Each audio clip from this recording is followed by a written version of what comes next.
태극기에 담긴 의미를 알아볼까요? 먼저 흰색 바탕은 밝음과 순수, 그리고 평화를 사랑하는 우리의 민족성을 나타내요. 태극기 가운데에는 태극 문양이 들어가는데요. 이 태극 문양은 우주 만물이 음양의 조화로 인해 생물을 얻고 발전한다는 대자연의 진리를 표현한 것이라고 해요. 다음으로 건공감리를 그려볼게요. 4개 모서리에 그린 4괴에는 각기 다른 의미가 있어요. 건괴는 하늘, 곤괴는 땅, 감괴는 물, 이괴는 불을 상징해요.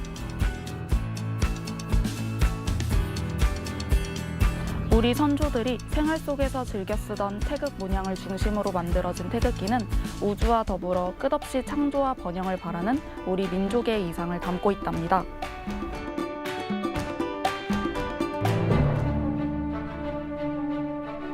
대한민국의 정체성과 자긍심을 드러내고 우리 민족을 하나로 뭉치게 하는 태극기, 우리의 자랑스러운 국가 상징입니다.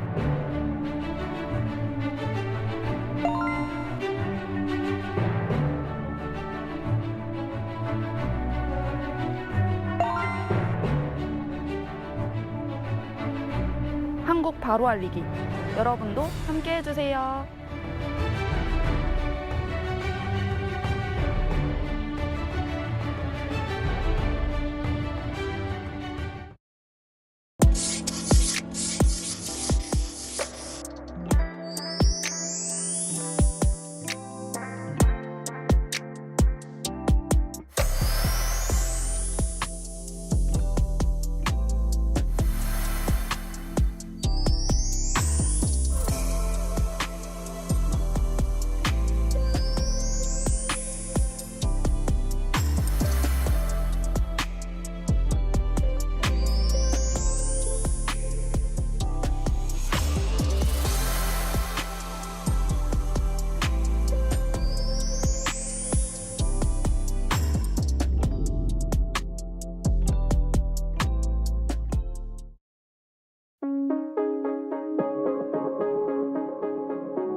US President Donald Trump claims major gains against Iran as the escalating conflict raises the number of casualties and prompts threats from Iran's new supreme leader.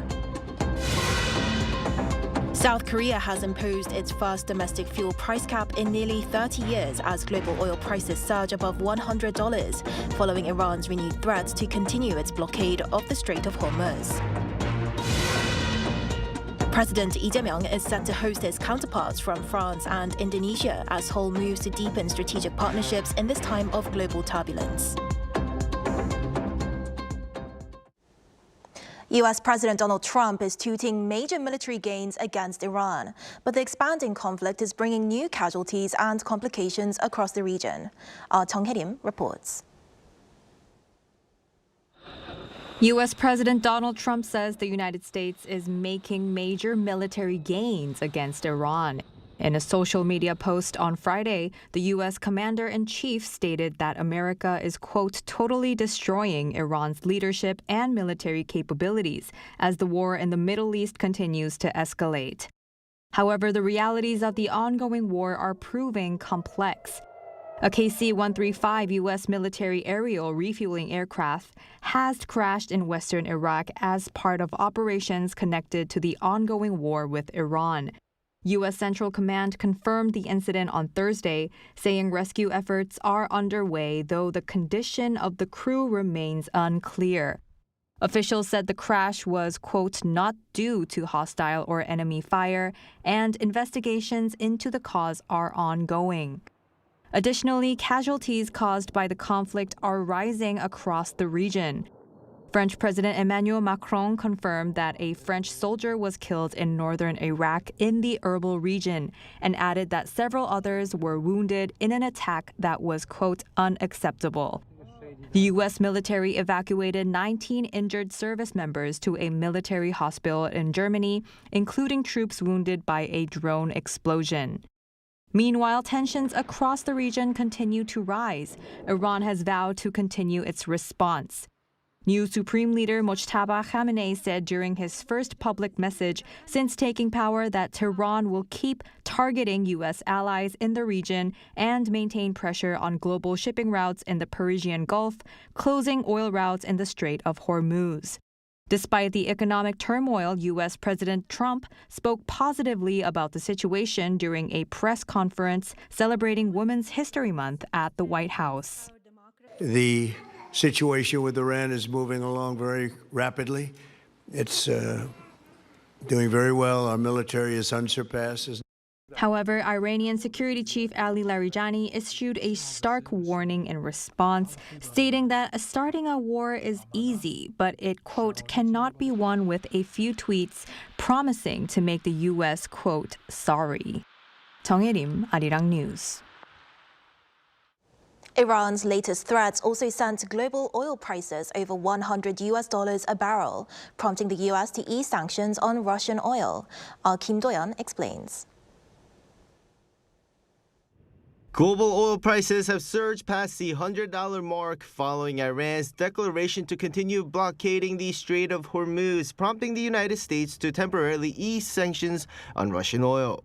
May futures for Brent Crude jumped 9.2% on Thursday to close at $100.46 a barrel. This marks the first time Brent has closed above the $100 threshold since August 2022. April futures for West Texas Intermediate also spiked 9.7%, settling at $95.73. The surge follows Iran's new Supreme Leader Mojtaba Khamenei's first official televised address. He ordered the continued use of Hormuz blockade as leverage against the United States and Israel, signaling an aggressive shift in military posture. Tensions have escalated as Iran's Islamic Revolutionary Guard Corps attacked multiple vessels for allegedly ignoring warnings. At least 16 ships have been targeted in the region since the situation began. The International Energy Agency officially confirmed that the ongoing Middle East situation is causing the largest supply disruption in oil market history. In a drastic measure to counter skyrocketing prices, the U.S. government announced Thursday it will temporarily permit the sale of some sanctioned Russian crude and petroleum products. The Treasury Department's Office of Foreign Assets Control issued a general license approving sales until April 11th for Russian oil loaded onto ships before 12:01 a.m. that day. U.S. Treasury Secretary Scott Bessent stated on social media that the temporary authorization allows countries to purchase Russian oil currently stranded at sea to expand the existing global supply. He noted the short-term measure applies only to oil already in transit and will not provide meaningful financial benefit to the Russian government. Kim Do-yeon, Arirang News. Here in South Korea, the government has put in place a price cap on fuel to ease the burden on consumers. Park Jun-an has the latest. The national average gasoline price at gas stations as of Friday at 10 a.m. hit 1,883.79 Korean won, or roughly $1.26. This is around 15 won lower than the previous day and marks the third consecutive day of decline, even as global oil prices hit $100 per barrel and continue their upward trend. This comes as the South Korean government has implemented a temporary price cap on domestic fuel. Beginning midnight on Friday, it is the first such measure in nearly 30 years since the full liberalization of oil prices in 1997. It usually takes 2 to 3 weeks for fluctuations in international oil prices to be reflected at domestic gas stations. The government will take firm action against excessive price hikes that exploit the crisis and will implement a price cap on petroleum products to ease the burden on consumers. This step comes in response to supply concerns and sharp oil price surges triggered by the blockade of the Strait of Hormuz and ongoing tensions in the Middle East. The system sets upper limits on the wholesale supply prices that refineries can charge to gas stations and distributors. Regular gasoline is capped at 1,724 won per liter, automotive diesel at 1,713 won per liter, and household kerosene at 1,320 won per liter. The maximum prices are calculated based on refiners' pre-Middle East conflict supply prices, adjusted by international oil price fluctuation rates and added taxes. The government will review and reset these maximum prices every 2 weeks, taking into account developments in the Middle East and global oil trends. Retail prices at individual gas stations are not directly subject to the cap due to regional variations and enforcement challenges. However, the government has strengthened monitoring alongside a ban on hoarding and profiteering. Gas stations that charge unusually high markups compared to their supply prices will be publicly named. If they're caught doing it again, they will face a full investigation by multiple agencies for possible collusion, poor fuel quality, or stockpiling. The government is also preparing additional measures such as potential fuel tax cuts and targeted subsidies for vulnerable groups if the situation worsens. 박준환, Arirang News.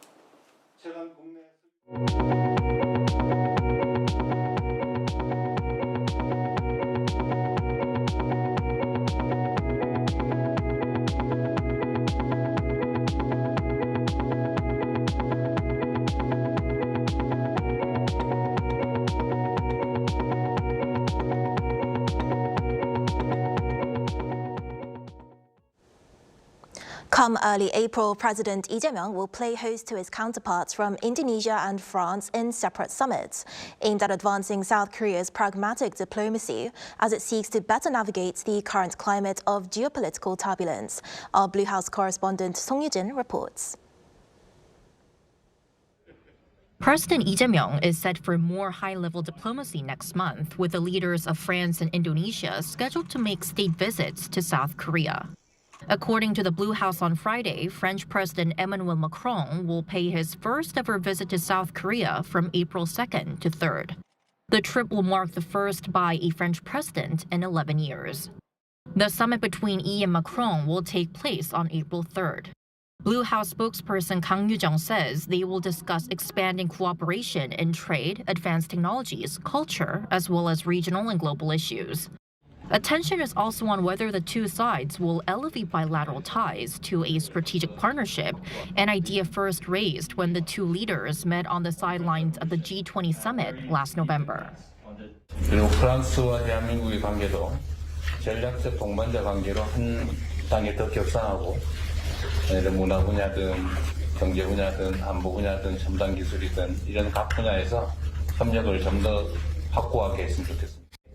I will schedule a visit to your country for 2026 and as well to celebrate this birthday of our diplomatic relation, but as well to see on the different topics from defense and security to artificial intelligence and quantum, space, renewable energy and nuclear. South Korea and France mark 140 years of diplomatic relations this year. Ahead of that meeting, President Lee will hold summit talks with Indonesian President Prabowo Subianto on April 1st. The two last met during the APEC leaders meeting in Gyeongju.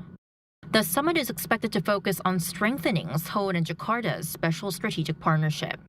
Particular attention is on defense cooperation, as Indonesia is one of South Korea's major arms export partners. The two countries are also collaborating on the KF-21 보라매 project, a joint defense initiative to develop the KF-21 advanced fighter jet. 군사안보 분야에서 전투기 공동 개발 같은 아주 깊이 있는 협력 관계가 맺어졌는데 더 큰 결과로 되돌아오게 될 수 있도록 계속적인 협력 관계를 이어나가면 좋겠습니다. I think we will continue to discuss the follow-up of the KF-21 project. So I think negotiations are continuing. These back-to-back summits show Seoul's push to strengthen ties with key partners in Europe and Southeast Asia as countries around the world navigate an increasingly uncertain global landscape. 송유진, Arirang News. President Lee Jae-myung has proposed merging the provinces of Chungcheong-do and Chungcheong-do with the city of Daejeon into a single metropolitan region. Speaking at a town hall meeting with residents in Chungcheong-do Province on Friday, he said such integration could help strengthen the area's economic and administrative power. His remarks come as a special bill to integrate Daejeon and Chungcheong-do Province failed to pass the National Assembly following local opposition and political division. Ruling lawmakers say integration will facilitate regional development, while opposition lawmakers claim the move is politically motivated ahead of the June local elections. The Foreign Ministry says it will respond firmly to Japan's latest territorial claim of the Korean islets of Dokdo. The statement was delivered to Arirang News after Japanese Prime Minister Sanae Takaichi said during a parliamentary session on Friday that the islets known in Japan as Takeshima are Japanese territory. Takaichi said Japan would clearly inform the international community of its position. The Japanese leader also said the government would work towards making it possible in the future to send a cabinet minister to its annual Takeshima Day event. In response, South Korea's foreign ministry said Dokdo is clearly South Korea's inherent territory, historically, geographically, and under international law. Dokdo is currently administered by South Korea with a permanent police presence on the islets. The ministry added the government will respond firmly and sternly to any unjust claims by Japan regarding Dokdo. A passenger train from North Korea to China arrived in Beijing on Friday, marking the first such arrival in 6 years. Our foreign affairs correspondent, Oh Si-young, has more.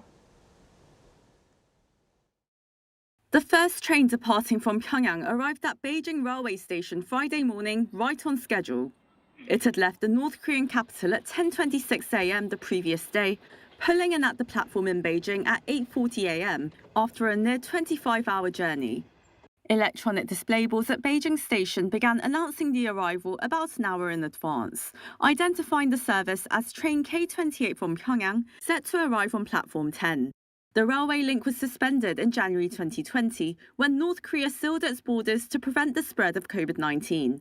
The route is jointly operated by Chinese and North Korean railways and runs through Tianjin, Sanhaiguan, Shenyang, and the border city of Dandong before crossing into North Korea through Siniju. China Railway says the service will operate Monday, Wednesday, Thursday, and Saturday in both directions, restoring a long-standing symbol of cross-border exchange between the two countries. Since the COVID-19 pandemic, people-to-people exchanges between North Korea and China have in fact been extremely limited. With the service resuming after 6 years, exchanges will first begin mainly in the commercial sector, not tourism, but business-focused travel involving people engaged in commercial activities. Gradually, there is also a strong possibility that ordinary tourist exchanges will resume as well. In any case, this resumption of train operations, the expert says, could become an important turning point for revitalizing bilateral ties. In particular, one of the key points agreed upon at last year's North Korea-China summit included language stating that both leaders would work to improve the welfare of their respective peoples. Improving welfare between the two ultimately begins with people-to-people exchanges, through which mutual benefits and shared gains can be realized. For now, however, travel remains tightly restricted, with early tickets reportedly limited mainly to passengers holding business visas. Since last year, North Korea has begun cautiously reopening its borders, restoring some international flights and rail links with Russia in the summer. Oh Si-young, Arirang News. The U.S. has imposed sanctions on 6 individuals and 2 institutions linked to North Korea's attempts to place IT workers in U.S. companies. According to the U.S. Treasury Department's Office of Foreign Assets Control on Thursday local time, those newly sanctioned had been using stolen identities and forged documents to secure employment in companies in the U.S. and allied countries. The Treasury Department says such schemes earned North Korea an estimated $800 million in 2024 alone to help fund its hostile weapons ambitions. Big Hit Music has unveiled a special animated trailer for BTS's upcoming single Arirang. Inspired by the first ever recording of the folk song in Washington, D.C. back in 1896, the video follows 7 young men who take the song across the Pacific to the global stage. The agency stated the film aims to share the deep emotional roots of Korean culture with a global audience. BTS is set to release their 5th full-length album on the 20th, followed by a massive performance at Gwanghwamun Square on the 21st, which will be streamed live worldwide on Netflix. Meanwhile, Netflix has officially greenlit a sequel to its record-breaking animated hit, KPop Demon Hunters. The streaming giant signed an exclusive multi-year deal with co-directors Maggie Kang and Chris Applehans to expand the franchise. The original film has already made history as Netflix's most-watched movie ever, surpassing 500 million global views. Its breakout track, Golden, also dominated the music world, reaching #1 on the Billboard Hot 100. Korean-Canadian director Maggie Kang expressed her pride, stating there is still a lot more to show of this unique world. Samsung Electronics has resumed construction at its Pyeongtaek plant amid soaring global demand for AI chips, triggering a positive chain reaction that is also breathing new life into the regional economy. Our Kim Jun-ong was there. Construction workers in safety helmets and fluorescent vests walk in line. Some grab a quick bite to eat, while others stretch and warm up in the dark. They are working to expand Samsung Electronics' Pyeongtaek campus, already the world's largest single-site semiconductor production complex. It's still before 6 in the morning. The sun isn't even up yet, but just south of Seoul here in Pyeongtaek, the day is already off to a busy start, with more than 20,000 workers pouring in every day. Construction here is in overdrive as Samsung looks to take advantage of the surging demand for chips. The number of workers seems to have nearly tripled. Over the past few months, restaurants have been so crowded that it's hard to find a seat. That's when I really notice the surge in workers. With the construction industry in a prolonged slump, this site has become a welcome source of jobs, drawing workers from across the country. Since jobs are scarce elsewhere, many workers are coming here instead. I see people in shipyard vests and even rain gear from heavy industry sites. The surge is also breathing life into nearby businesses. As lunchtime approaches, workers line up to board large shuttle buses. Run by nearby restaurants, the buses fill up quickly. If things keep going like this, we may need to add more buses. There were times when not even a third of the seats were filled, but now all 240 seats are full. It's hectic, but we're glad. For now, the semiconductor boom lighting up Pyeongtaek shows little sign of slowing down, with Korean firms leading the global memory market, ramping up production to meet surging demand. As AI continues to expand, demand for semiconductors is expected to keep rising. South Korea has strong competitiveness in memory chips, along with the talent and infrastructure to support domestic production. New plants can also bring benefits to nearby businesses and local economies. Amid the semiconductor supercycle, Korea's chip expansion appears to be only just beginning. Kim Jun-ong, Arirang News.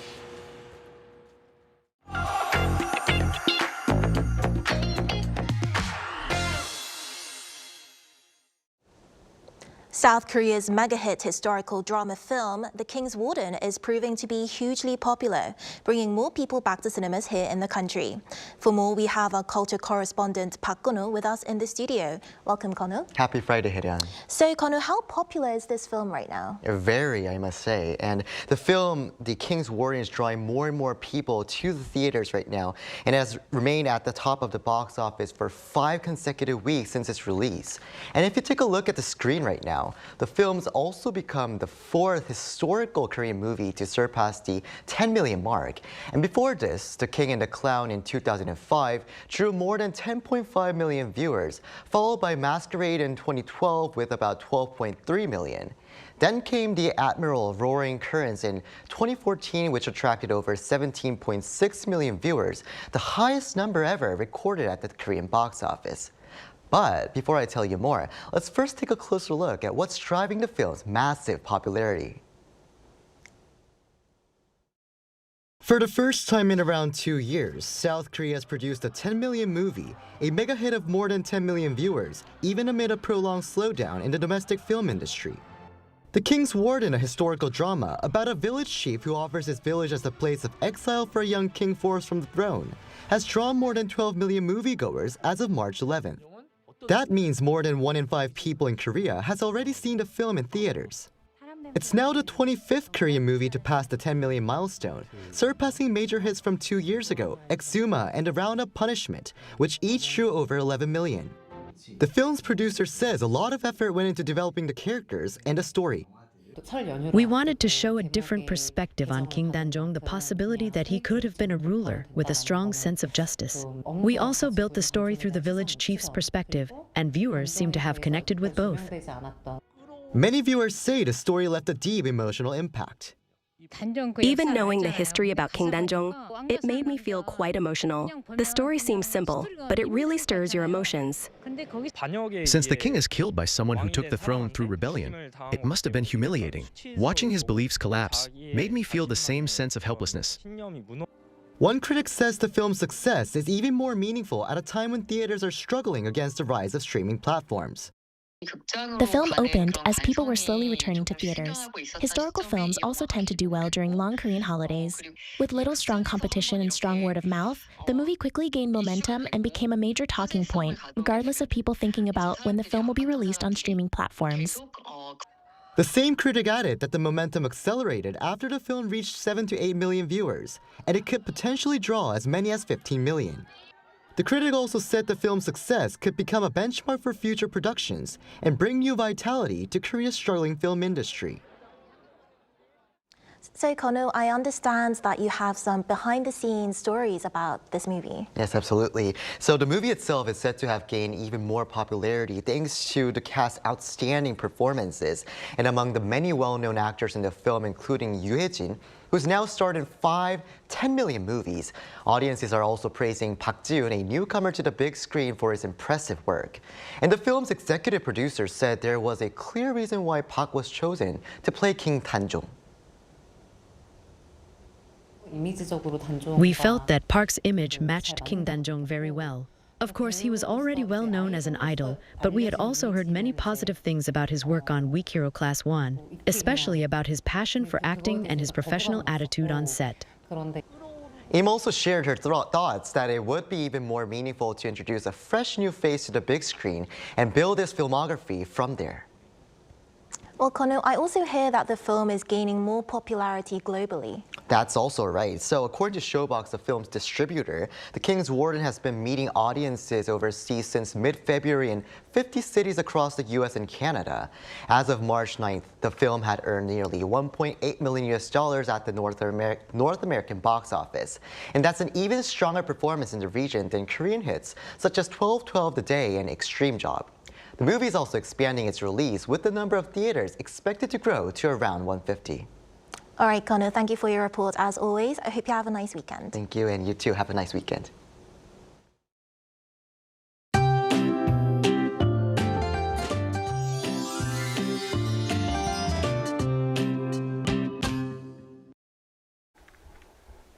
It was a bit breezy in the capital, but a fine early spring day. The best part was the clean air under clear blue skies. But it snowed quite a bit in mountainous regions in Chungcheong-do Province, with a heavy snow advisory being issued at times. Most of the precipitation has let up now, and we're looking at a similar weather pattern through the weekend, with wide gaps in readings in most parts of Korea.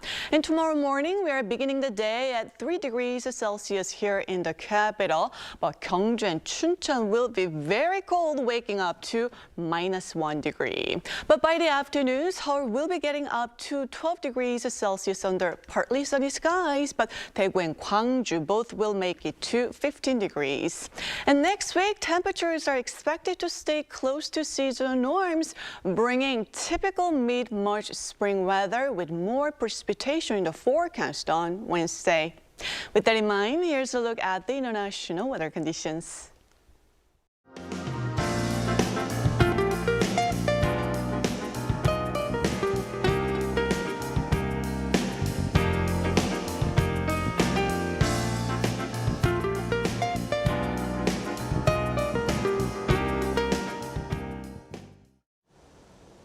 That's all we have for tonight. I'm Moon Hae-ryun, filling in for Kim Da-mi.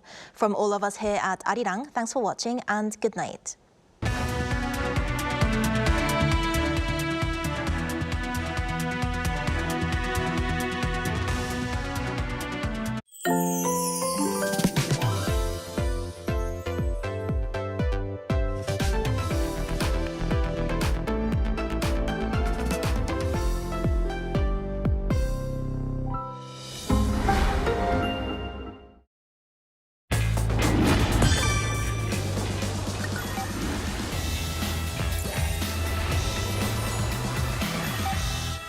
Are you curious about Korean cultural heritage? If you are a fan of Korean culture and history, listen up. Korean cultural heritage is based on a 5,000-year history. The whole country is like a massive museum because it possesses such diverse cultural properties. Let's not wait any longer and take a look. First, for beginners. For those who are not familiar with Korea, let's start with the world-famous list. You can see how Korea's beautiful traditional patterns and historical features have been preserved. And don't forget to experience Korea's intangible cultural heritage. From Gangang-sule to Daejeon, there's just so many exciting cultural heritages to experience. These are for intermediate level tourists who have already visited Korea and its famous attractions. You might even be standing in a World Heritage Site right now. How about searching for intangible cultural heritage that you can experience? 한소리, 제주 해녀 diving, 김장. Make some unforgettable memories while having fun. Last but not least, the advanced level. It's the memory of the World Register. Korea possesses an extensive documentary heritage. Korea is serious about documentation and preservation. A tour of Korean cultural heritage will become a legacy of your own. Why not make your own Korean cultural heritage travel itinerary? Isn't it fascinating?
Knock knock!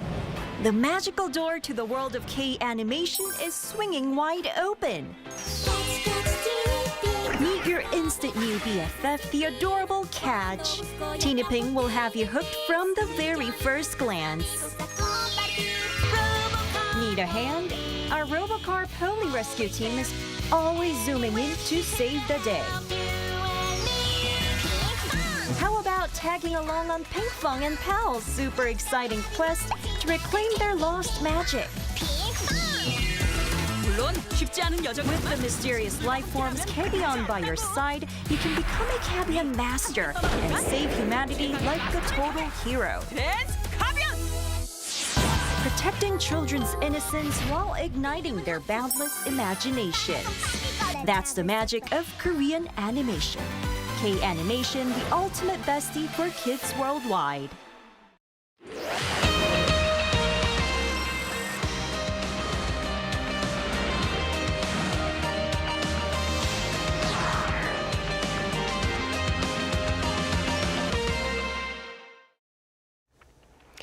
Welcome to Within the Frame, where we bring the most pressing issues across the globe into focus. I'm Kim Mo-gyan.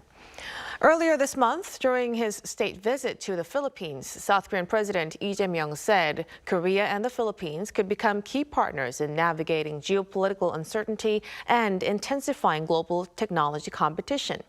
As geopolitical tensions reshape the Indo-Pacific, economic and security issues are becoming increasingly intertwined, from supply chains and technology to maritime security. For middle powers like Korea and the Philippines, these shifts are creating both risks and opportunities. The two countries have been expanding cooperation in trade, investment, and defense with the Korea-Philippines Free Trade Agreement, which took effect in December 2024, adding new momentum to economic ties.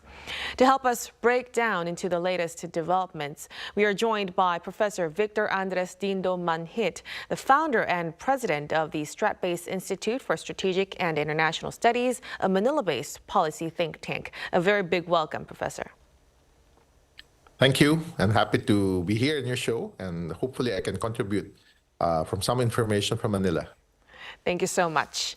So let's start right away. Professor, let me start with the broader regional picture first. So in the Indo-Pacific, economic issues and security concerns are becoming increasingly interconnected. From your perspective, what is driving this growing link between the two? I think we see this confluence between national security and trade and investment because of a reality that the world seems to be being divided between one that continue to share values of democracy, international law, a rules-based order, and really pure and simple engagement, investments through identifying what is of the interest of certain countries. And right now, we see some that would like to push their weight around, especially in our region. That means use coercive force, even at the level of economic coercion, to control or define their economic foothold in the region. So we are definitely experiencing a lot of changes nowadays. Well, given that backdrop, Professor, what kind of role can countries like South Korea and the Philippines play as middle powers when it comes to maintaining regional stability and order? When you look at the Republic of Korea, the Philippines, and other middle powers, we could have a stronger cooperation. We need to interconnect and really stand up on how can we best defend the rules-based international order, how can we collectively work together and build stronger economic ties and secure our nations economically by working together and building from other middle power. In the Philippines, I've always argued that we might be part of Southeast Asia or the ASEAN region, but we can continue to strengthen our relationship with countries in the East Asia, Republic of Korea, Japan, or even Taiwan in terms of the economic side or even the defense side. So if we combined hands together, it would definitely become an important role in maintaining regional stability. Now, when we speak of cooperation between the two countries, Professor, as we saw during President Lee Jae-myung's visit earlier this month, Korea and the Philippines are expanding collaboration across many different sectors. So in the context of this shifting geopolitics in the Indo-Pacific, what strategic meaning does this deeper cooperation between the two actually carry? You know, at times, international news is driven by this great competition between China and the United States. But what really matters is how can we really build relationship from middle powers like Republic of Korea and the Philippines that can focus on investments. Like in the case of the Philippines, that's what we need, investments that can create jobs in our country, a growth trajectory that can create jobs. And on the part of the Republic of Korea, maybe they can see us as part of an opportunity to build your own supply chain, using our economic, a more open economy of the Philippines, and really see as an opportunity, not only to push your own defense industrial products, but also opportunities to invest in our country, use our workforce with Republic of Korea or Korean technology, and really work together. So it seems it really carries a lot of global strategic implications as well. Let's also touch upon the broader economic landscape. So global supply chains are being reshaped right now. Professor, how are factors like U.S.-China competition, technological rivalry, and geopolitical risks driving structural changes in supply chains across Asia? We know for a fact that, of course, Korea economically works a lot with China and even with the U.S. But I hope, from our perspective from the Philippines, the visit of your president gives us an opportunity that there might be some supply chain needs coming from the Republic of Korea that can be developed in country. We are not as strong in manufacturing, but we have what you call light manufacturing capacity in the semiconductor space and in a consumer-oriented space also. And this is, I believe, again, as an opportunity for us middle powers to work together and show that we don't need to choose between China or the United States, because collectively we can work together and build on the needs, the capacities of each countries like Korea and the Philippines, and maybe come out stronger economically and bring more countries that are middle powers to work with us. So you've stressed the importance of how much cooperation between these middle power countries are important. But in detail, Professor, so how can South Korea and the Philippines work together to strengthen supply chain stability in particular? And which key sectors do you think would offer the greatest potential for deeper cooperation? Of course, we remember as you mentioned earlier, that there's a FTA, a foreign trade agreement with Korea. How can we maximize our foreign trade agreement together? And specifically, we have seen investment in the shipbuilding space. We have workers, you have your technology. Again, as I've said, there might be some supply chain needs in the semiconductor space. We are maybe at the lower level of what we can produce in our supply in terms of semiconductors. But if we can get a part of that, we can provide those things. No? And we are a consumption-driven economy in the Philippines. We have 118 million population, so we could be a market for your products also. So it would definitely be a good help in both supply and demand sectors. Now, you've touched upon the Korea-Philippines FTA. We are aware that it took effect in December of 2024. What kind of a real and tangible impact has this free trade agreement had so far on both economies? It's a reality that when FTAs are signed, it might take time. But I think the challenge for both countries, especially with the visit of your president in the Philippines, and even the participation of our president during your hosting of the APEC, allows us opportunity to take note of this agreement. How can we really foster and build on trade, build on investment in both countries? I'd say it's in birthing stage. You know? It's there, but we have not. I think both countries have not really felt its impact yet. But a focused effort by both countries to build on what is strong competency of one market, our nation, the Philippines, the Korean market, and also your export in your nation, then maybe we can build from there. But we cannot really measure the impact as of now. But I still am hopeful that the agreement is the first step. And we have taken small steps, but we should take bigger steps now, especially with the visit of your president and the commitment to invest more in the Philippines. So since not even 2 years have passed, so we are awaiting some concrete results to come from that deal. A part of your president's visit here was there was a good discussion between the Philippine private sector companies and Korean private sector companies. So we hope that, of course, nothing concrete has moved forward from there. It was just a week, but hopefully something can be built on those meetings that we saw with the president's visit. Yes, we'll definitely be looking forward to that. Now, Professor, let's shift to another area where cooperation is expanding quickly between the two countries. Of course, defense. Korea is now the Philippines' largest arms supplier. How would you evaluate the current level of defense industry cooperation between the two countries? When you look at our Navy, our Air Force, and this plan to continue to working with Korea in terms of our frigates, our Air Force needs, it shows that we are satisfied with the technology that Korean companies have brought to us as we really build on our capacities. You know, the Philippines, it's quite sad on our part, and as I've long been an advocate of it, that we should not have limited ourselves to simply looking internally. It took some time of us to wake up that, you know, we are an archipelago, and part of being an archipelago is to build on our capacities to defend ourselves externally. And Korea has become an important part there. So I think the expectation is we will continue to work with Korea to strengthen the capacities of our Navy and our Air Force.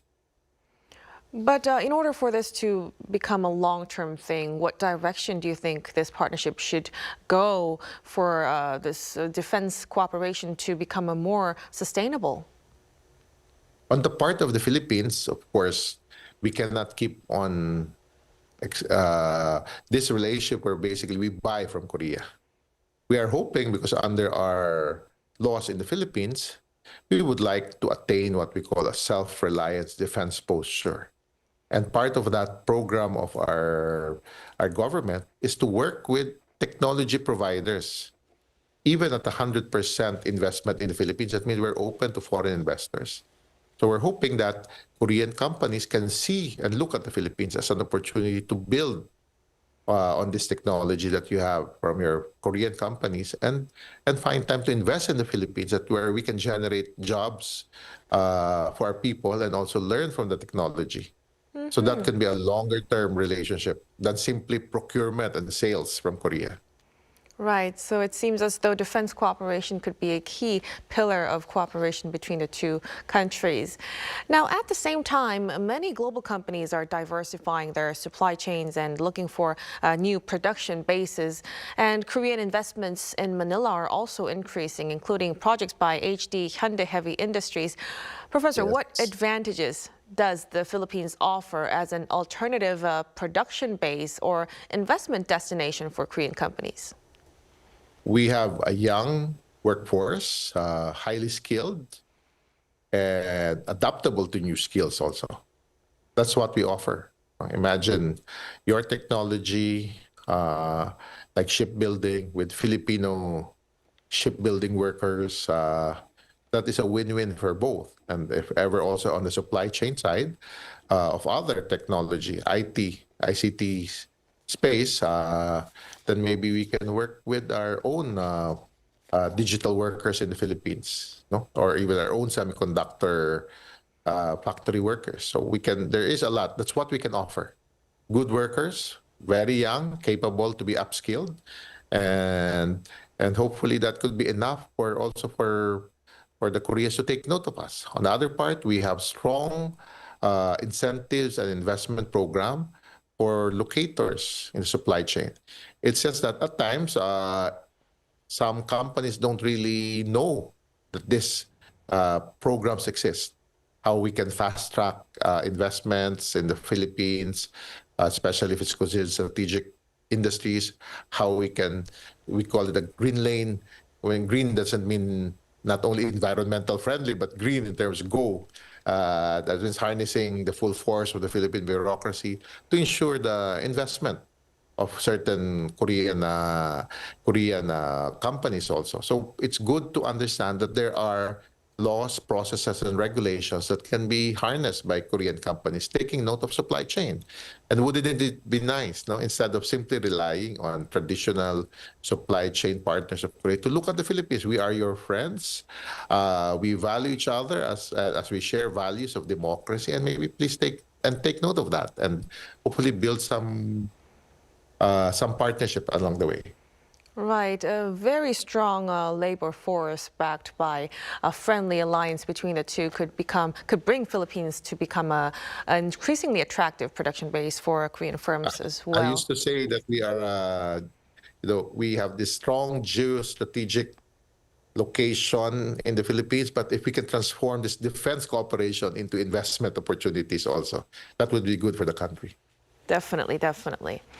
Now, Professor, before we conclude our discussion tonight, finally, the Philippine government has been pushing a number of policies to attract foreign investment and to strengthen industrial competitiveness as well. To further expand cooperation with Korean firms, what policy efforts or institutional improvements is the government focusing on right now? This government, since 2022, has really pushed for stronger investment by passing a law called the Foreign Investment Act. We even have created a new tax regime for investment opportunities for countries like Korea, for example. We even have, even in terms of agricultural area, our constitution does not allow ownership of land, but we have a 99-year land lease law that can be harnessed, no? And of course, public-private partnership in the infrastructure space. Korean engineering companies, Korean companies can work with Philippine private sector and work in areas like infrastructure build-up in the Philippines. So a lot of opportunities I hope Korea takes note of, especially after the visit of your president. Right. So it will be really interesting to see how those policies could shape the future of South Korea-Philippine cooperation moving forward. I'm afraid we'll have to conclude our discussion right here. Maraming salamat sa inyo, Professor Manhit. We really appreciate it. Thank you so much. Maraming salamat din. And that'll be all from us on Within the Frame. Be sure to tune in again next time as we continue to explore the stories that matter. Till then, stay informed and engaged.